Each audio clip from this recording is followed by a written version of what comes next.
किसी जमाने में एक आदिल और इंसाफ पसंद बादशाह एक खूबसूरत सल्तनत पर हुकूमत करता था। वो अपनी राया की खुशहाली के लिए हमेशा फिक्रमंद रहता था। एक दिन बादशाह ने फैसला किया कि वो आम आदमी का हाल जानने के लिए भेस बदलकर सल्तनत का दौरा करेगा। दौराने सफर वो एक गांव में पहुंचा, जहां उसकी मुलाकात एक गरीब मगर ईमानदार किसान से हुई। किसान दिन भर खेत में मेहनत करता और जो कुछ कमाता उसी पर गुजारा करता था। बादशाह ने किसान से बातचीत शुरू की और उसकी सादगी, मेहनत और ईमानदारी से बहुत मुतासिर हुआ। अगले दिन बादशाह ने एक इम्तिहान लेने का फैसला किया। उसने जानबूझकर अपनी कीमती अंगूठी किसान के खेत में गिरा दी और चला गया।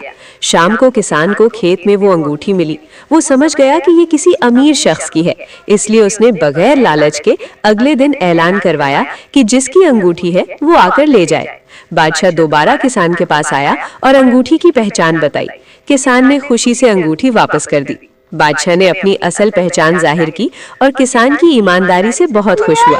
उसने किसान को इनाम देना चाहा, मगर किसान ने कहा, बादशाह सलामत, मैंने अपना फर्ज अदा किया है, इनाम नहीं चाहिए। बादशाह किसान की बात सुनकर और भी मुतासिर हुआ।